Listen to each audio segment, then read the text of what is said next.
بسم الله الرحمن الرحيم يسبح لله ما في السماوات وما في الأرض الملك القدوس العزيز الحكيم هو الذي بعث في الأميين رسولا منهم يتلو عليهم آياته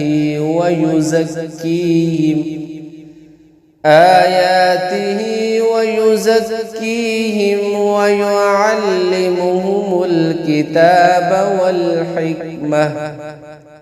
وإن كانوا من قبل لفي ضلال مبين وآخرين منهم لما يلحقوا بهم وهو العزيز الحكيم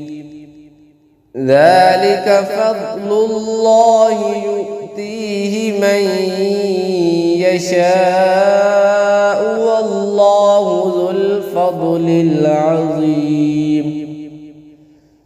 مثل الذين حملوا التوراة ثم لم يحملوها كمثل الحمار يحمل أسفارا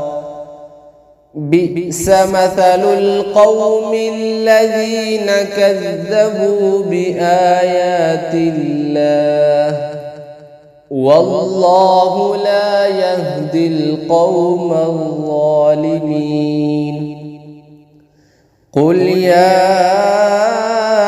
أيها الذين هادوا إن زعمتم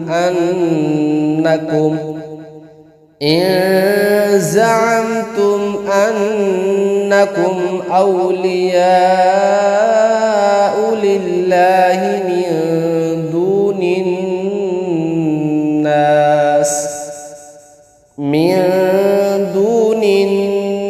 الناس فتمنوا الموت إن كنتم صادقين ولا يتمنونه أبدا بما قدمت أيديهم والله عليم بالظالمين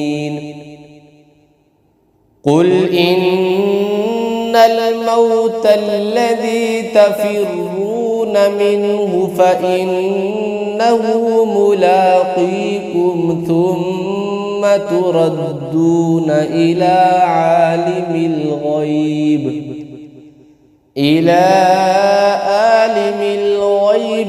والشهادة فينبئكم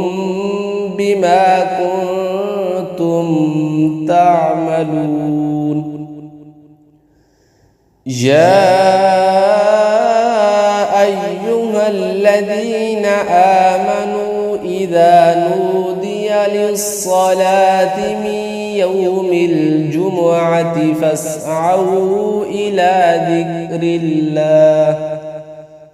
فاسعوا إلى ذكر الله وذروا البيع ذلكم خير لكم إن كنتم تعلمون فإذا قضيت الصلاة فانتشروا في الأرض وابتغوا من فضل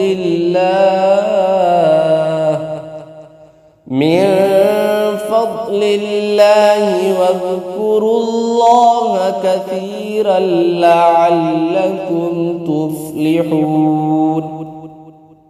وإذا رأوا تجارة أو لهوا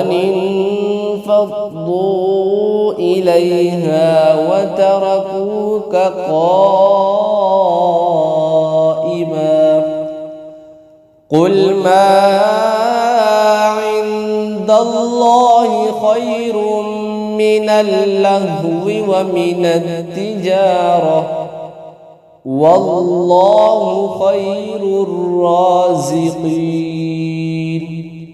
صدق الله العظيم.